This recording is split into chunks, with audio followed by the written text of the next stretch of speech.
Dans cette vidéo, je vais te montrer comment moi je fais pour développer un processus d'ingestion des données qui sont nécessaires à la mise en production de mes stratégies de trading. Cette vidéo appartient à un ensemble de vidéos dont la première donne une vision d'ensemble de la mise en place d'un système de trading automatique. Si tu n'as pas vu cette vidéo de vision d'ensemble de la mise en place d'un système de trading automatique, tu peux aller cliquer sur la vidéo qui s'affiche juste ici. Dans la vidéo précédente, on a vu comment mettre en place la structure de la base de données. Donc une fois que la structure de la base de données, la structure des tables est prête, on peut commencer à ingérer les données dans ces tables. L'ingestion des données est très simple en réalité. L'automatisation de ce processus est très simple. Il consiste en 3 étapes. La première étape, ça va être de développer un code Python qui va permettre de prendre des données d'un fournisseur de données et de les injecter dans la base de données. La deuxième étape, c'est d'écrire un script batch qui va permettre de pouvoir exécuter le script Python que tu auras développé pour prendre des données du fournisseur et les mettre dans ta base de données. Et enfin, la dernière étape,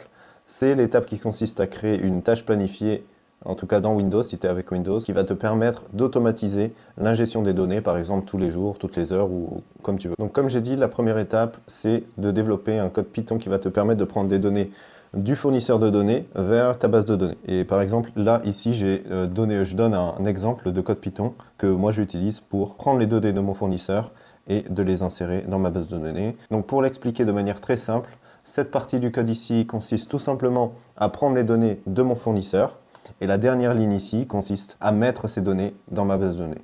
Alors j'ai écrit ce script là pour pouvoir mettre à jour la table info, donc la table ETF info que l'on a créée dans la vidéo précédente. Si tu n'as pas vu la vidéo précédente, je t'invite à la consulter, je vais la mettre ici. Mais évidemment, de manière similaire, j'ai aussi créé un autre script qui permet de mettre à jour la table ETF Prices, la table qui consiste à stocker, ingérer tous les prix de l'ETF ou des ETF que j'aurais choisi d'ingérer dans ma base de données. Donc comme j'ai dit, la deuxième étape, c'est de créer un script batch, comme par exemple celui-ci. Celui-ci qui va tout simplement te permettre d'exécuter un script Python. Donc moi par exemple, ici je donne l'exemple du script Python, celui-là que j'exécute. En fait, ça a l'air assez compliqué ici, mais en fait, ça t'en a pas besoin, ça t'en a pas besoin. En réalité, c'est juste des logs que j'ai choisi d'ajouter. Mais en réalité, ce que tu as besoin, c'est juste relocaliser sur ton dossier courant et écrire cette ligne python.-m, nom du fichier Python, et c'est tout.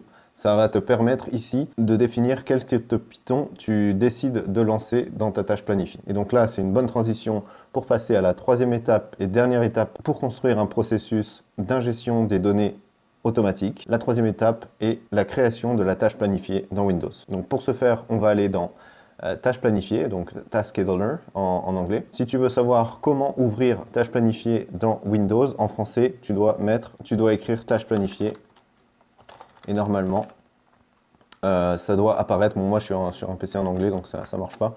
Mais moi, je mets Task Scheduler et j'ai les tâches planifiées. Et donc voilà, pour le trouver, tu écris ici, là, et tu vas trouver tâches planifiées.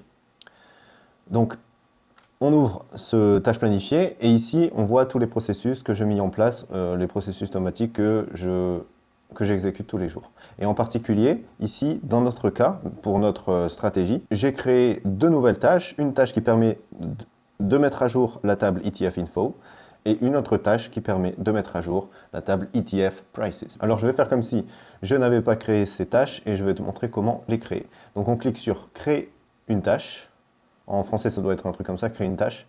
Le nom, tu choisis le nom que tu veux donner à cette tâche. Donc moi, j'ai donné le nom 5 get ETF info. La description, tu donnes une description. Donc moi, j'ai mis update de ETF prices. ETF prices. Voilà. Alors ici, je conseille de cocher cette case ici, de cocher celle-là aussi et de cocher celle-là aussi. Alors on va passer à la table suivante, les triggers.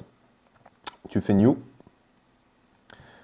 Tu choisis quand est-ce que tu veux lancer ton script Python pour ingérer les données. Donc moi, ce que je fais, c'est daily, tous les jours. Et là, je mets l'heure à laquelle je veux que ça run. Donc par exemple, moi, je ne sais plus ce que j'ai mis.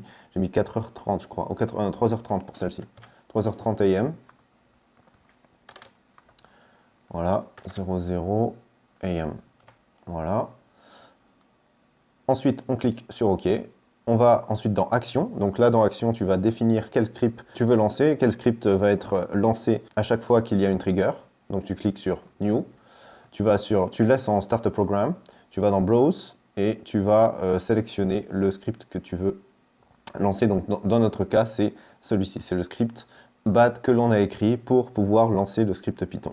Donc tu fais Open, voilà, et c'est tout, tu fais OK.